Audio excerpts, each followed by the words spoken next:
quando nasce uma concepção de motor, teve uma conexão muito forte entre as engenharias, né? Uma coisa, assim, que no uso, eu fiquei encantado, assim. Só tenho que te agradecer mais uma vez. Obrigado, meu velho.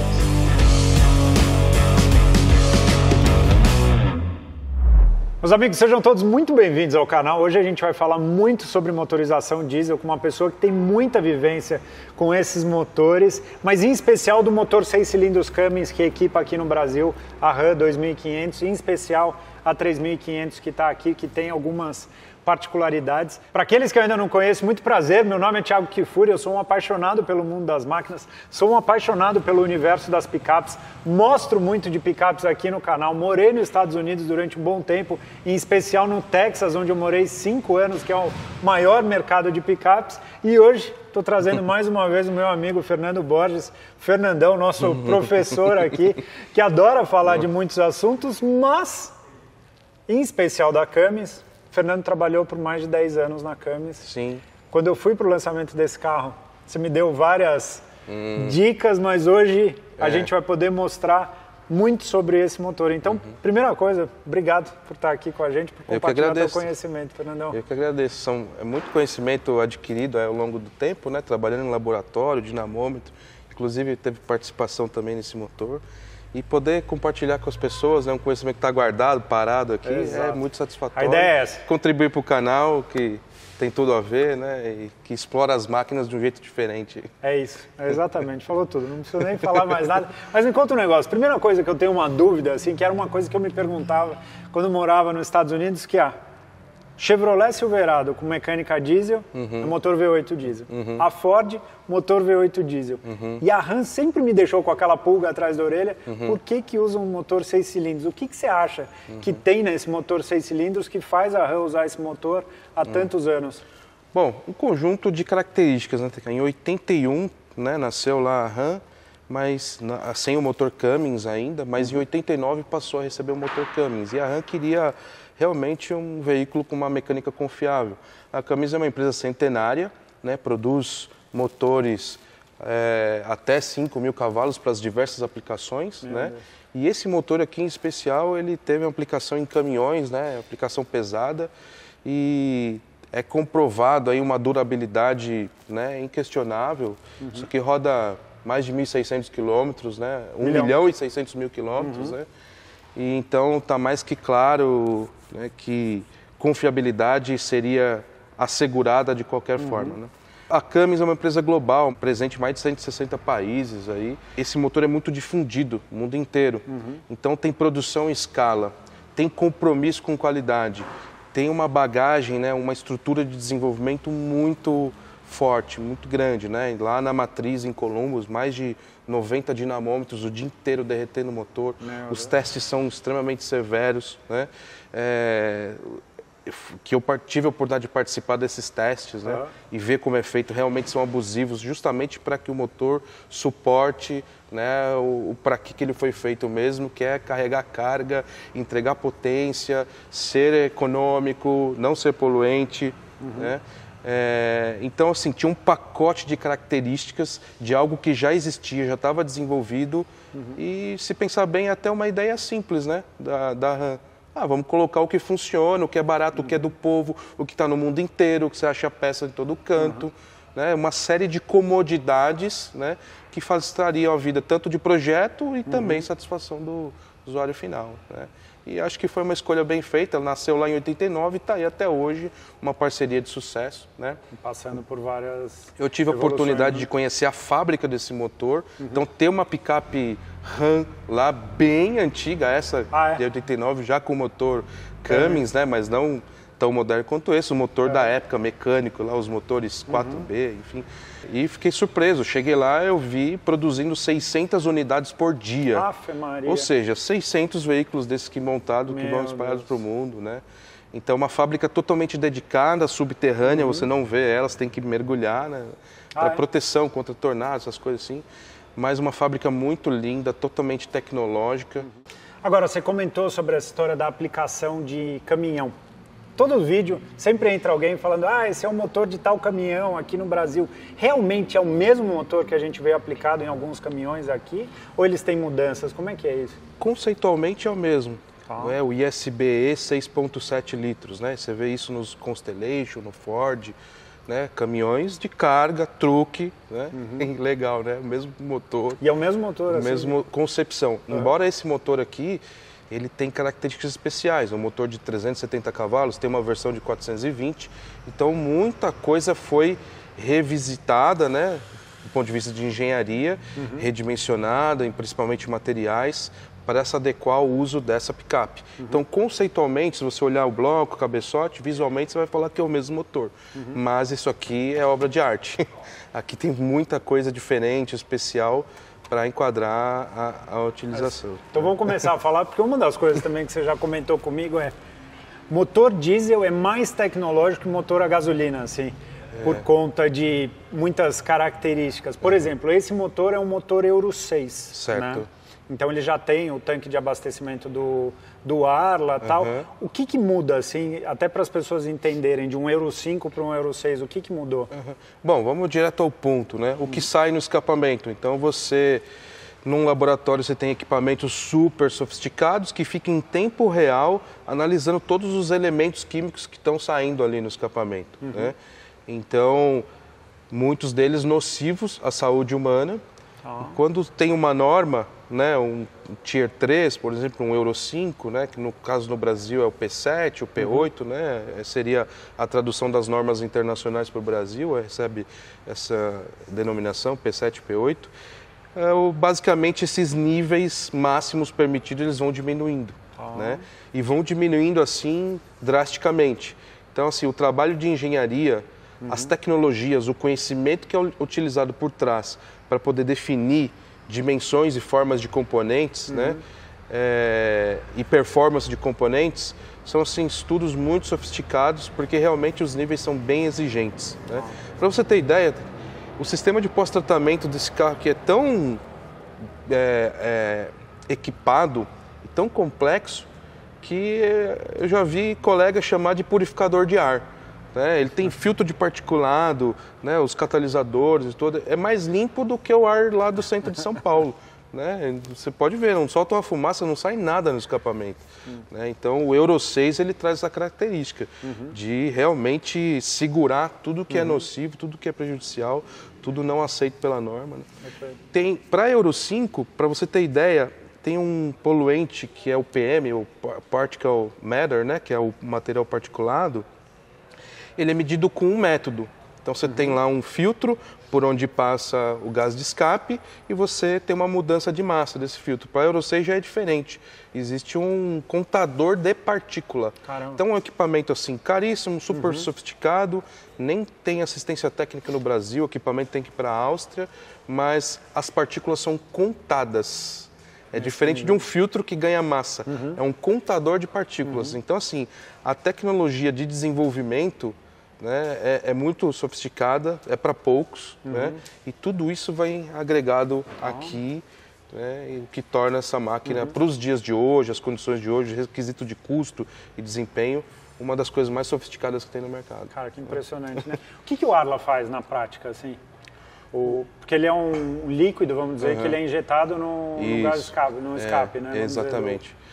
É o seguinte, e um dos elementos do escapamento que é extremamente nocivo para a saúde é o NOx. X porque pode ser NO2, pode ser vários, né? Então, tendo essa variação, coloca-se o X.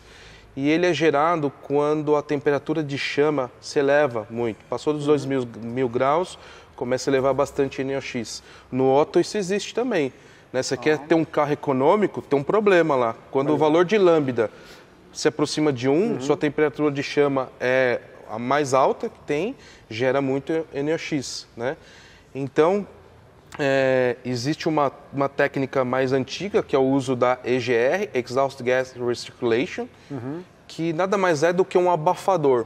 Né? Então, por exemplo, você está fazendo um churrasco, né? Começou a pegar fogo lá. Em vez de jogar água, você poderia jogar cinza. A cinza dá uma acalmada na chama, diminui a temperatura. É exatamente esse conceito. né, você consegue pegar o gás de escapamento. Recircular. Ali tem alguns hidrocarbonetos ainda residuais da combustão. Você traz de volta para a admissão.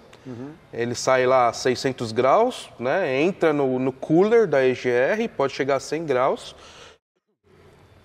E isso consegue dar uma segurada na temperatura de chama e diminuir. Porém, esse sistema tem uma eficiência, 30%, 35%. Ele não resolve todo o problema. Quando você, dentro de um catalisador, adiciona esse fluido, o Arla 32, né? Ele consegue, num processo químico, várias etapas que acontecem ali dentro, aumentar essa eficiência para 95%, 97%. Maria, uma diferença grande. Ou seja, ele... Né, eu sei que as pessoas reclamam do Arla e tal, e que o EGR tem motores Euro 5 só com EGR, mas de fato a eficiência do Arla é altíssima, ele resolve muito o problema de emissão de NOx. Né? E o EGR, em contrapartida, ele também tem os seus pontos negativos, que é a formação de fuligem. Né? Dado um tempo de uso, você abre um motor, você vai ver os dutos de cabeçote completamente... com seu diâmetro, inclusive, reduzido por conta da deposição que forma. Né? Inclusive, um dos testes que eu já fiz tem um sensor de pressão de escape, que é um tubo, né, um capilar, que mede a pressão do coletor de escapamento. Existia até uma preocupação, né, da obstrução desse tubo por conta, né, da fuligem e tal, enfim, que forma. Mas é isso, o SCR é o catalisador que recebe o fluido de Arla e aumenta a eficiência de tratamento muito, né? Torna a coisa muito mais eficiente. Bom, Fernandão, vamos começar a falar agora, debulhar um pouco desse 6.7, esse motor. Eu lembro que você me falou que esse motor é uma evolução de uma geração chamada Thunderbolt, é isso? Como é que é essa história de gerações de motor e qual geração que esse motor está? Como é que é? Sim, tem o Vulture, né, e o Thunderbolt. Né? Então, a RAM foi ficando cada vez mais exigente, né, querendo, né, extrair mais do motor, e a Cummins teve que ir se adaptando, né, e aí internamente a gente, né, dá o nome lá para os motores e aí é o nome do projeto, né? Assim como a montadora, né? Os carros têm outros nomes da montadora, né? E aí, falando de características, vamos começar, você quer começar por onde? Cabeçote, um pouco contando as características Vamos tentar dele? seguir um fluxo, aí vamos começar por cima e vamos descer, né? Bom, uma das coisas interessantes que tem nesse motor, a liga do cabeçote e do bloco é diferente, né? A partir de 2019 que veio um pacote diferente desse motor. Então o bloco recebeu um design estrutural mais reforçado justamente por conta das cargas, né, de torções, um motor que entrega torque em baixa rotação e torque elevado. Né? Então recebeu o CGI, que é uma liga especial, que tem grafite na composição, compactado, bastante compactado. Isso permite você fazer um bloco mais leve, né, porém melhorando a estrutura ainda. Isso é um ganho significativo. Ferro fundido, né? Mas nesse modelo CGI não é nada novidade no mercado, né? Mas é bastante especial. Você consegue ter resistência mecânica, mais leveza, né? O que é muito interessante. Sim. Teve outros componentes que tiveram que ter sua massa reduzida por exigência, né, da montadora. Então, por exemplo, bomba d'água, que era de ferro fundido, passou a ser de alumínio, bomba de óleo, né, também carcaça de alumínio, justamente para poder reduzir peso, né? Então, isso é uma coisa, qualquer 20, 30 quilos que se reduz, a montadora adora, porque ela vai somando com outras coisas. Lógico. E no final isso se reverte em redução, né, de consumo de combustível. Né? Bom, tem um indicador que é medido em laboratório, né? Você instrumenta o motor inteiro, então você consegue ver qual que é a rejeição de calor que o motor tem e você começa a entender fluxo de calor nos componentes. Então, as válvulas recebem uma liga especial, né? Então tem muitos motores Cummins aí que a válvula, incrivelmente, muita gente não sabe, é de Inconel. Caramba, igual... Válvula de Inconel, né? Que é material usado em eixo de turbo, né? De turbina, né? Então, isso é uma característica bastante especial, né? Vamos lá, os tuchos, já não tem a preocupação com valve lash, né, regulagem de válvula. Que esse já é hidráulico. É hidráulico com controle de pressão ainda nos tuchos, né. Então, isso é bem interessante, né?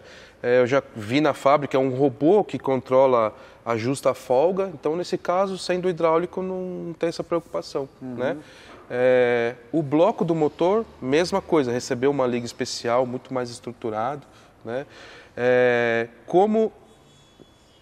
Quando você passa um motor para Euro 5, para Euro 6, aparece um grande desafio para a engenharia. O consumo de combustível aumenta, né? Porque o sistema de pós-tratamento ele depende de estar com a temperatura elevada. Então, uma das técnicas mais antigas é usar a pós-injeção. Então, você tem a injeção principal de diesel, né? No ciclo de escape, você tem uma injeção pós e você consegue botar mais energia no sistema de escape e manter ele na temperatura, o que mantém ele com eficiência, né? Para fazer todo o processo de tratamento. Só que isso incrementa consumo, né? Nesse motor, ele já vem com um recurso de thermal management, né? Então, motor diesel, sim, tem borboleta de admissão. Então, essa era uma das perguntas que eu ia te fazer, assim. Que eu vi que ele tem um que parece uma borboleta lá, que eu não sei se é piloto automático ou se é isso. Se é esse sistema. E aqui parece que tem um outro motor aqui, um sistema, assim. Me conta um pouquinho. E, só para não perder, Teca, no Euro 6 aumenta ainda mais, né? Nos testes iniciais estava aumentando em 8% o consumo de combustível. Para quem é frotista, né? Você falar que você vai oferecer uma solução que aumenta o consumo, péssimo, né? Sim. Então, o motor recebeu um pacote de PP, né? É a opção desse motor de peças de performance. Então, são os anéis, os pistões, né? As bronzinas, bielas, tudo diferente. Nesse motor? Nesse motor, exatamente. Preocupado em redução de atrito, friction. Né? Eu lembro uma vez que você comentou que os anéis eles são responsáveis por um percentual bem alto, né? Do atrito que tem. Metade do atrito do motor está nos anéis. E dos anéis, né, de compressão, segundo, o anel de óleo é metade, né? Então, todo o atrito principal do motor, pega o atrito completo, metade está ali nos pistões, e nos anéis de pistões, e dos anéis, o anel de óleo é mais metade. Entendi. Então, quando você faz estudos sofisticados de tribologia, né, e aí a gente tem profissionais super competentes nisso, né? Dentro da Cummins, né, tem caras realmente que estudam isso a fundo, né? Então foi possível desenvolver para esse motor aqui anéis com cobrimentos diferentes, né? Anéis que têm características assim interessantes, né? Você olhando o anel, ele parece que ele recebe um polimento na aresta de vedação dele, mas existe um processo de eletrodeposição que, quando é feito ao contrário, cria uma série de linhas, de fissuras que armazenam óleo e melhora essa característica do anel, né? Então, o pacote de anéis aqui é diferente. Anel de pistão, a gente está falando, olha a sofisticação que tem, né? A olho nu você não vê, mas na verdade, de uma maneira controlada, você consegue fazer linhas, ranhuras, vales mesmo, no anel, e isso muda completamente o comportamento dele, né, na capacidade dele de deslizar, né, sem, né, ter o desgaste. Então aqui recebeu um pacote diferente, os pistões são diferentes, né? Com esse compromisso de reduzir atrito do motor para compensar o aumento de consumo que tem quando você faz um veículo diesel emissionado. Né? E uma coisa que é impressionante, no caso da 3.500, tiveram alguns donos de 2.500 que falaram que não é o mesmo consumo, dizem que por conta da relação diferencial diferente, mas cara, eu fiquei de cara com o consumo desse carro. Ele fez, no meu dia a dia no trânsito aqui em São Paulo, 7 km com litro. Estamos falando de um carro de mais de 3.000 quilos. Na estrada, se eu andar explorando a potência desse motor, ele faz 8,5, 9 fácil. E se você andar dentro da velocidade de caminhão, vamos dizer, andando bem leve no acelerador, cara, ele chegou a fazer 11, 11,5, 12 de consumo. Eu estou falando para vocês e eu conferi depois na boa. É impressionante, não é? Com certeza. Um motor desse tamanho num carro desse tamanho, né? Sem dúvida. Isso aí foi um compromisso da engenharia em realmente conseguir entregar a performance que você já viu como que é, né? Depois nós vamos comentar um pouquinho disso. E chegaram, tá bem satisfatório, né? Cara, fantástico. Só para completar a parte de dentro do motor, então eu falei da opção PP, né? Eu não sei se é uma novidade, por exemplo, as bielas são forjadas aqui, diferente dos outros fundidos, né? Mas a Cummins tem esse mesmo motor com 480 cavalos de aplicação Marine. Então aqueles motores brancos, né? Sim. Como ele tem um sistema de arrefecimento com quilha nas embarcações, então dá para tirar mais potência. Então a PP lá é diferente para o Marine. Eu não sei se aproveitaram, sinceramente esse detalhe eu não tenho... Mas eu sei que as bielas são forjadas aqui, né? Tá. O Marine eu tenho Uma dica pro pessoal pegar a calibração do Marine. Tô brincando. Não, mas eu tenho uma... Na minha cabeça, a condição de uso de motor em barco ela é um pouco diferente, né? Porque o barco, ele me parece que é muito rotação constante, assim, né? Que você dá a mão e você assume aquela velocidade pra você... E fica. Pra você ir, né? Eu acho que até para dimensionamento, talvez, de comando, alguma característica... Os níveis de assim. emissões são outros, né? O motor fica mais tempo numa faixa, mas aqui o que realmente desafia a engenharia é o que a gente chama de transiente, né? Você está em marcha lenta, você tem que entregar torque máximo em 1 segundo, não pode gerar HC, nem particulado.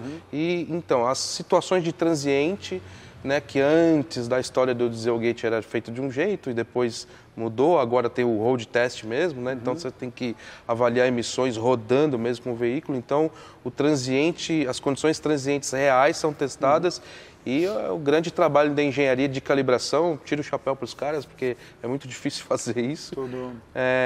Tem que atender emissões e performance, mas com todo tipo de cenário possível, né? O que é isso que você comentou, que ele tem que atingir o torque máximo em menos de 1 segundo? O que é isso? Imagina o motor está em marcha lenta, né? E você dá o pé, em 1 segundo ele já tem que entregar os 1000 libra força, 1000 libra de torque. De torque. Então pensa no que tem que acontecer, né? O turbo tem geometria variável, VGT, né? Tem a preocupação com emissões. Então falando nisso, até vou comentar. Essa válvula EGR aqui, ela tem uma válvula de bypass. Né? Os gases de escape saem lá a 600 graus, passa por um cooler, né, e sai a 100 graus. Se esse gás inerte, né, se resfriar demais, implica na formação de HC particulado. Então você prejudica emissões. Se você conseguir fazer com que esse gás tenha um caminho diferente, que é a válvula de bypass, e manter a temperatura mais elevada, você consegue extrair mais, né, potência do motor sem prejudicar a HC particulado. A GR ela fica desse lado? Fica desse lado, dá para ver um corpo ali, um cooler, né, e dá para ver aqui a válvula de bypass dela, né, justamente para ter essa gestão térmica do gás de admissão, para que você consiga... fazer o motor entregar aquela potência, o torque máximo em 1 segundo, né, sem gerar HC e material particulado.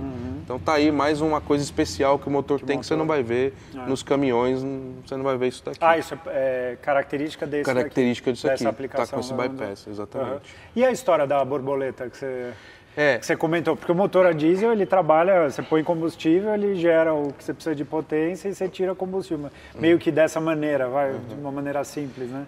Existe uma estratégia chamada Thermal Management, né? Gestão de temperaturas do motor. Antes de ter isso, você tinha que, de alguma maneira, administrar a temperatura do sistema de escapamento para que ele continuasse numa região eficiente e conseguisse realmente... Se ele estiver frio, ele não é eficiente e vai poluir, né? Quando você tem borboletas no sistema de escapamento e na admissão e você modula isso, né, você começa a controlar a posição dessas borboletas em função da condição do motor, você consegue administrar melhor as temperaturas do gás de escapamento. Então tá aí, a calibração tem toda essa complexidade de controlar essas válvulas, tanto na entrada quanto na saída, para manter o gás de escape aquecido sem a necessidade daquela pós-injeção, que além de aumentar consumo, prejudica num negócio chamado diluição do filme de óleo. Né? Então, o diesel ele vai ser injetado na parede do cilindro e pode diluir filme de óleo e prejudicar a durabilidade. Então, a pós-injeção não é uma coisa muito agradável, não. Né? Que mais a gente pode dizer? Porém, esse motor não tem a EAT, que é exhaust, né? É a válvula de escapamento, throttle, exhaust throttle, né? porque ele tem um turbo muito especial que foi desenvolvido, que é um HE, não é um HX, né? Esse turbo é Rosset. É um Rosset. E uma vez você comentou, a Rosset é da Cummins. A Rosset é da Cummins. Inclusive tem uma fábrica aqui em Cumbica, né, em Guarulhos. Sim, andei muito por lá porque ficava de frente do laboratório, então eu ia lá sempre aprender um pouco com os amigos lá que tem bastante conhecimento nisso. A gente vê os nossos colegas das provas de arrancada durante um bom tempo usaram bastante, né? Sim, é um turbo bastante robusto, né? Ele tem as limitações dele, mas para o nosso uso, né, em performance ia muito bem. Né? Então, por exemplo, o limite de temperatura do gás de escape constantemente aqui é 780 graus. Né? Poxa, que carro que anda com 780 graus constantemente, né? Os carros que a gente conhece. Então, realmente, dos turbos de Mancal, tá, um dos mais robustos que tem. Legal. Porém, ele é um HE, o rotor dele, né, forjado, usinado, não é o modelo antigo, né, fundido. Então, ele já recebe um rotor diferente, que se você for olhar aquele mapa, né, do compressor, ele é um pouquinho mais largo, porque o rotor usinado ele permite você garantir um dimensional, né, um design de pás mais fino, que para os aerodinamicistas de rotor isso ajuda muito, você ter um material mais resistente, fazer um desenho de pá diferente, e o turbo consegue ser mais amplo na aplicação dele. Né? Quando o requisito é muito complicado, né, algumas das soluções é usar o dual stage, né, um turbo pequeno, um turbo grande, mas esse aqui, né, sendo um HE, que tem uma série de sofisticações, e sendo um turbo com VGT, né, a carcaça dele tem as aletas lá que, né, variam a área de passagem do gás, com isso pode eliminar a borboleta de escape. Então o thermal management aqui, diferente de muitos motores, é feito com a borboleta de admissão e o VGT do turbo. O turbo fez esse papel. Então não tem válvula de escape nesse caso aqui. Então dá para dizer que o turbo compressor desse carro ele é bem complexo, assim, é bem tecnológico. Com certeza, com certeza. É o que temos aí de última geração lá na Rosset, né, para essa aplicação de alto volume. E aí você falou dessa história dele, que ele tem que gerar potência muito cedo, né, e tem que ter uma faixa grande ali de potência disponível. No caso desse motor, ele gira 3.000 rotações mais ou menos. Eu imagino que deva ser bem mais do que uma aplicação, por exemplo, num caminhão e tal. No caminhão, um pouco menos. Pouco menos. 2.600, 2.700. Tá. Em laboratório a gente chegava a girar até 2.800, né, mas era uma situação mais extrema. Né? E aí muda alguma característica no motor para ele girar um pouco mais ou um pouco menos? Ou é tipo assim, é o mesmo motor na calibração que a gente determina ali qual a rotação? Olha, TK, quando nasce uma concepção de motor, o desafio cai mais no colo da calibração. O calibrador que vai ter que pegar aquele motor, aquela base, né? A concepção que nasceu é a que tem, e ele vai trabalhar na calibração para poder escolher como o motor vai se comportar. Né? Tem uma coisa assim que eu fico me perguntando, né? Que nem esses dias eu fico agora no trânsito andando com esse carro, eu fico olhando os caminhões para ver, porque normalmente o caminhão ele tem como se fosse a capacidade de peso, né? Normalmente os códigos ali dos caminhões, um 12, 180, não sei o quê. E normalmente o número que vem, o 180, o 240, o 420, 370 e tal, são potências, né? E eu vejo muito caminhão grande com muito menos potência do que isso daqui. Porque eu sempre vejo essas picapes lá nos Estados Unidos puxando muito peso, né? Só para vocês terem mais ou menos como referência, a capacidade desse carro homologado aqui no Brasil, ela tem a capacidade de levar praticamente 3 picapes dessa rebocando, né? Em torno de 9 toneladas. Mas, por exemplo, você pega um carro desse, se eu colocar 9 toneladas para puxar, eu estou fazendo muito esforço para um motor desse, como é que é essa relação? Não, de forma alguma, TK. Inclusive, isso é uma coisa que a engenharia leva muito a sério, né, de entender a aplicação, o que o motor vai sofrer e dimensionar ele para isso. Né? Então, não é à toa que esse motor recebeu uma série de componentes especiais justamente para essas aplicações, né, mais severas. Ele entrega mais potência do que muitos caminhões aí. Então, por isso, os componentes foram revistos, redimensionados. Né? Uma coisa interessante é o seguinte, não é feito, isso aqui é feito com muita atenção. Vou te dar um exemplo do nível que é feito, por exemplo, um cilindro. Quando você está com um bloco desmontado e você faz uma medição no cilindro, ele vai te apresentar uma medida. A partir do momento que você bota o cabeçote e torqueia, ele recebe outra medida. Quando ele recebe calor e você tem dilatações de formas assim desuniformes por conta da geometria complexa, ele vai assumindo outra forma. Quando o motor aplica carga, né, as torções, o cilindro vai assumindo outras formas. Então, quando você vai usinar um bloco, qual é a forma inicial que ele deve ter para que quando ele estiver sendo aplicado, ele fique certinho, né? Então, tem toda essa complexidade aqui. Se você for medir um bloco desse fora na bancada, você vai achar que ele é todo torto, né? Mas, na verdade, é a forma livre dele. E não a forma com as deformações de primeira, segunda, terceira, quarta, quinta ordem. Então, é uma coisa que a Cummins estudou muito. E quando ele atinge temperaturas normais de trabalho e recebe a carga, o motor ele está desenhado para aquilo, né? Tem um teste que é feito também, o Thermocycle, que imagine que você mora num vale, num ponto baixo de uma cidade, e você está com carga, tá com um trailer lá atrás. E o seu primeiro trajeto é uma subida muito grande, e você está com pressa, né? Você dá a partida, acelera tudo e sobe. O pistão é feito de alumínio. O coeficiente de dilatação dele, né, ele dilata mais do que o ferro fundido. Se ele crescer demais, ele vai dar scuffing, né? Então, como que é o teste do Thermocycle? Você põe o motor a plena potência, lá com seus 100, 110 graus de temperatura de água, de repente entra água gelada a quase 0 graus. É esse tipo de teste que é feito. Então você imagina, o bloco não pode trincar, o pistão não pode agarrar no cilindro, entende? Quando eu falo que o teste é severo mesmo. Em que situação você faz entrar água a 0 grau, sendo que o motor estava a 100? Esse é o Thermocycle, e é feito, e é assim que é validado. Falando em testes abusivos, tem um outro teste que a gente compra sujeira calibrada, uma sujeira que você conhece o tamanho dela, e põe para dentro do motor. Mentira. E vê o que acontece. Vamos pôr uma sujeira um pouco maior, todos os tamanhos, e vai testando. Ou seja, realmente é algo abusivo. Agora, o que acontece é o seguinte, quando você vai tendo compromisso de emissões, né, redução de atrito, economia, o motor vai ficando cada vez mais delicado nas suas dimensões, nos seus materiais. Então, é muito importante o proprietário respeitar o que o fabricante define. Então, para você ter ideia, isso aqui é um óleo 1030. 1030. A gente está acostumado com óleo 60, né? 2050 de caminhão, é 1030. Alguns países mais frios têm um óleo 540, né? 5 justamente por ser ambiente mais frio. Mas tá aí, é um motor que entrega esse torque e tal, e é um óleo 1030. Porém, as folgas são diferentes, né? A camisa aqui recebeu um outro material, mas se você não se preocupar com a proporção e o material correto do fluido de arrefecimento, né, o aditivo que a gente fala, ela vai cavitar. O que acontece?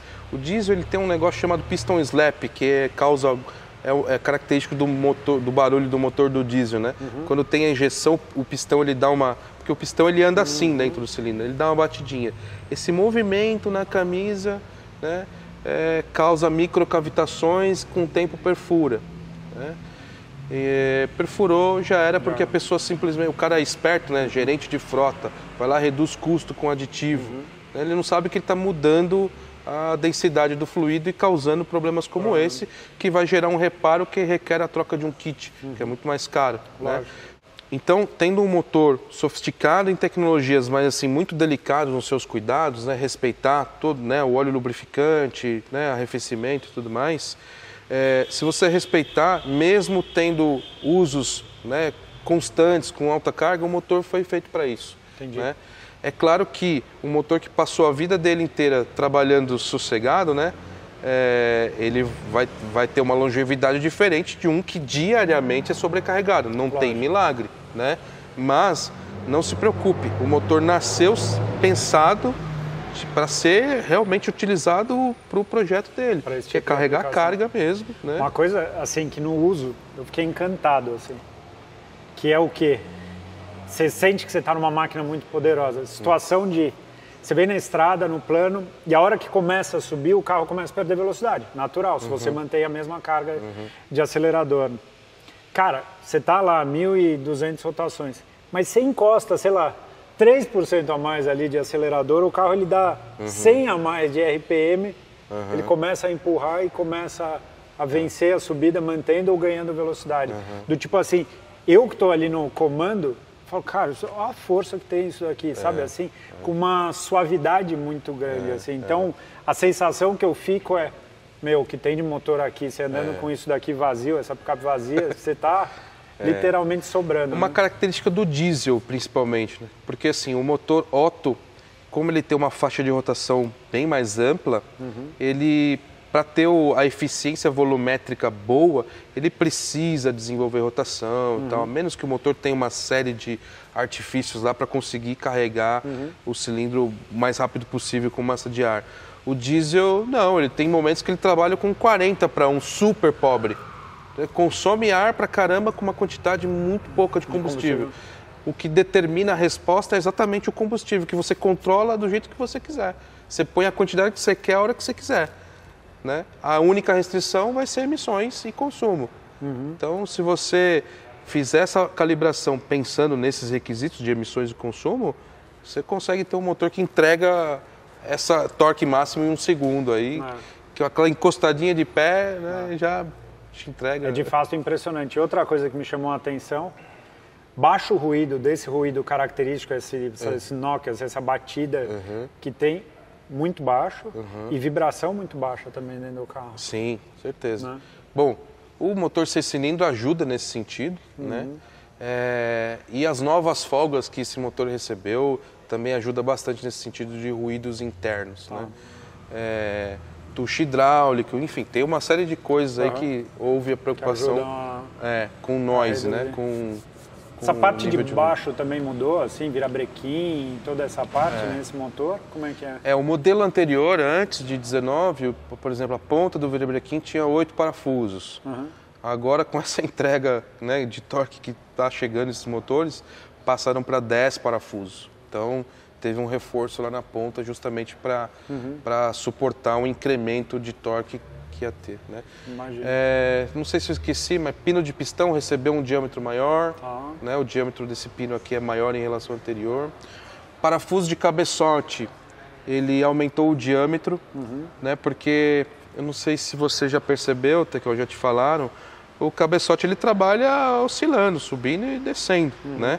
Quando você tem pressões altíssimas aqui, que pode passar dos 200 bar de pressão, dentro do cilindro. medido com equipamento, né, chamado Indimodul da VL, você faz um capilar no cabeçote, você consegue medir em tempo real a pressão no cilindro, né, em função da posição do virabrequim. Um sensor lá com 3.600 divisões por volta, né, em tempo real, na frequência do motor mesmo, né.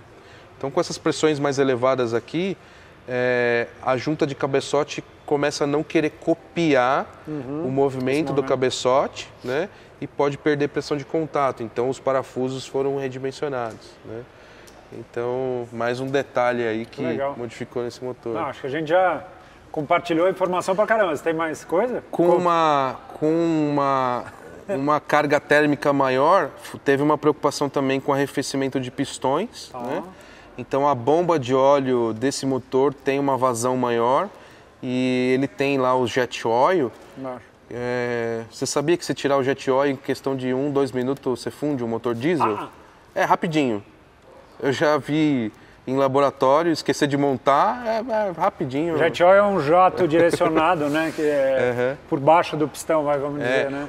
O pistão tem uma galeria interna e tem o alvo que a gente fala, né? Então ele fica... Você tem que garantir que está no alvo certinho, né? Então, se você aumentar a superfície dessa galeria e a vazão do jet oil, você consegue ter um controle de temperatura maior do pistão, né? Porque o pistão é de alumínio, né? E o alumínio, quando ele chega, ele tem uma boa resistência, mas quando ele chega lá nos seus 200 graus, ele começa a despencar a resistência dele e acabou o motor. Então, você tem que controlar a temperatura do pistão. E esse motor teve essa preocupação também, né, alterando o vazão de bomba de óleo lubrificante. Caramba. Informação pra caramba. Eu acho que Acho que por hoje falamos bastante, Fernandão. Tem um negócio legal para falar, Teca. Tem uma sopa de letrinhas do escapamento, né? Que acho que é interessante nesse carro. Ele tem DPF, tem DOC, SCR, tudo isso lá no escapamento, né? O DPF é um filtro de material particulado, né? Para não sair a tal da fuligem lá, né? A senhorinha de manhã vai pegar a roupa branca, né? Então, a verdade é essa reclamação mesmo. Mentira. É daí que vem, poxa, o pessoal tá reclamando, né? De fuligem. É dessas coisas da sociedade, né? Que vem as preocupações com emissões, né? O DOC, que é o de oxidação, ele ataca os mono, né? Óxido de nitrogênio, né? As moléculas mono.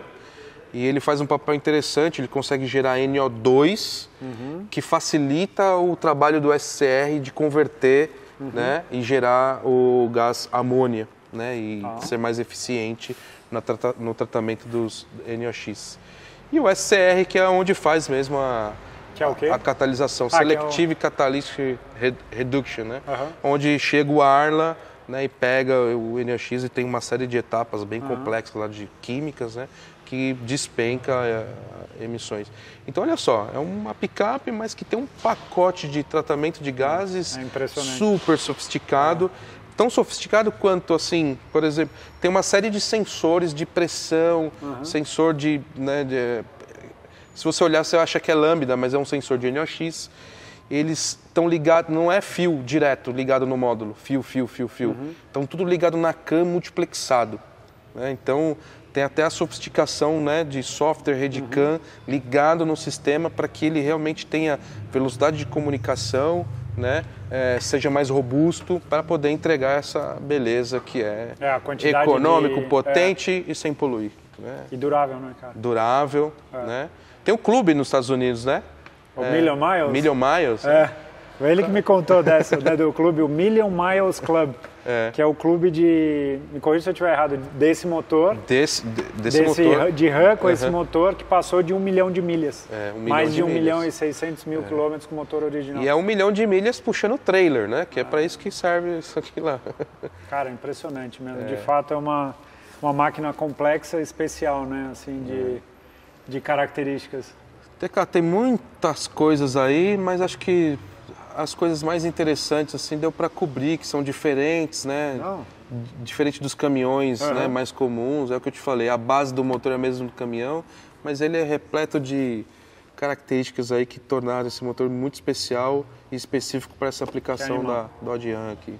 Ô, Fernandão, eu lembro que uma vez você comentou comigo que aqui para o Brasil vocês mexiam nesse motor, assim, que esse motor passava na mão de vocês antes de começar a ser vendido. É isso mesmo? Explica para o pessoal qual é a interferência de vocês. Há um tempo atrás, o laboratório de motores aqui do Brasil, que é um laboratório muito bom, muito equipado, né, com muitos equipamentos, passou a ser um prestador de serviços globais. Então, os engenheiros daqui do Brasil tiveram a oportunidade de conhecer projetos a nível global de motores que às vezes talvez nem rodassem no Brasil, rodassem em outros países. E aí teve uma conexão muito forte entre as engenharias, né, da Cummins no mundo inteiro. E o motor da Ram passou pelo Brasil. Sério? A calibração base foi desenvolvida nos Estados Unidos, né, que é aquela calibração que você põe o motor no dinamômetro, ele liga, funciona perfeitamente e tal, mas você tem que adequar combustível, enfim, condições, né? A gente costuma falar de climatização, né? Um jeito mais... Tropicalização e tal, né? Então, a calibração para a homologação do motor, para atender os requisitos, né, aqui do Brasil, foi desenvolvido aqui. E não só isso, muita informação gerada aqui foi compartilhada com a engenharia da Cummins lá na matriz nos Estados Unidos, em Columbus. Então tem o dedo de brasileiro, vamos dizer, Tem, bastante, bastante. Né? Legal. E não só com coisas simples, com coisas complexas também, né? Eu acabei lembrando de um detalhe, TK. É tão delicado você conseguir fazer um motor desse aqui, que vai ter que entregar economia, potência, rápido, né? Que você tem que se preocupar com tudo que acontece no motor, principalmente né, no escapamento, com gases de emissões. E eu me recordo de uma complexidade que tinha nessa caixa de ar aqui. Sério? Então você tem sensores de pressão, temperatura, né? Mas percebe que eles estão numa posição do sistema, dependendo do fluxo do motor, você pode ter erros de leitura. Então foi feito um modelo computacional de CFD para entender o que o sensor vai estar lendo, dado uma condição de funcionamento do motor. Né? Então se você trocar isso aqui de posição, já pode bagunçar. E às vezes eu vejo assim, a gente tem que tomar cuidado, né? Muitos carros, a pessoa vai lá, troca essa caixa, põe outra e tal, muda a posição do sensor, bom, a calibração já era. Sério né? mesmo? Você não vai perceber, vai ficar mais poluente, pode perder potência em alguma situação, ganhar em outra e tal. Mas isso aqui é uma coisa assim bem complicada de fazer, né? Um estudo computacional bem feito devagar, para perceber o que acontece com o ar aqui dentro, que o sensor vai estar captando, para gerar uma informação útil para o módulo definir como ele vai controlar a injeção, né? E não é uma injeção só, pode ter até 3. Né? Sério mesmo? Você consegue ter até 7 injeções num ciclo só. Eu não sabia. Esses sistemas de injeção é assim. Né? Porque se você errar nessas coisas, polui e você não homologa o motor. Então assim, quando eu falo da complexidade disso, é esse nível de coisa. Né? Uma coisa que, como leigo, me chamou muito a atenção é olhar o diâmetro, que é esse filtro, a saída do filtro, essa mangueira que vai, vamos dizer, para a admissão do motor, assim, é um negócio gigante, sei lá quantas polegadas. Tem isso daí, mas é muito. A escolha não é à toa. Aí você fica imaginando a quantidade de ar que esse motor absorve, né? Capta, né? Suga. Mas a grande preocupação que tem aqui é que esse corpo aqui funcione bem, gerando uma boa informação para o módulo gerenciar a injeção de combustível. Né? E aí está o resultado que a gente quer, né? Quer que seja potente, mas econômico e não polua. Cara, é uma máquina extremamente complexa e para a gente que gosta do universo de performance, de modificar carro, né? O Fernandão também é gente como a gente, assim, desse lado. Como é difícil, né? E como é complexo você fazer algo num negócio desse que tem tanto estudo e tanta coisa, né? Realmente, de fato. Só quem está lá dentro mesmo percebe a pressão que é, o nível de exigência que tem em engenharia. Eu fico muito triste às vezes quando um mecânico, porque sabe um pouquinho mais, fala que o engenheiro, né, não fez o trabalho. Sim, existe coisas falhas, mas cara, a vida do pessoal da engenharia, principalmente de calibração, não é muito fácil não. Eu acho que principalmente quando a gente vai para o universo de performance, focado em competição, a gente basicamente não se preocupa com consumo, não se preocupa com emissões, a gente quer gerar potência, que ele seja durável para aquela temporada ou para aquela prova. Corrida só? Ou para aquela corrida, né? Não, outro aqui tem compromisso. que puxar peso 1 milhão de milhas. Isso é de fato econômico sem poluir. É uma máquina de fato encantadora mesmo. Bom, eu acho que a gente pôde, de uma maneira simples, resumir a complexidade que tem aqui embaixo. Só tenho que te agradecer mais uma vez. Obrigado, meu velho. Sempre é um prazer. Pelo teu tempo para estar aqui. Quando vocês tiverem dúvida, o que vocês tiverem de dúvida, coisas relacionadas a esse universo dos motores, deixa no comentário, porque a tua dúvida pode ser uma sugestão aí para a gente bater um papo. E obrigado mais uma vez aí por todas as suas explicações. E a gente se vê uma próxima aqui no canal. Não deixem de acompanhar uma playlist especial que a gente tem com mais de 30 testes de picape que eu já tive a oportunidade de andar aqui no Brasil e lá nos Estados Unidos. Valeu, turma. Tchau. Quase não alcancei. Tira a mão.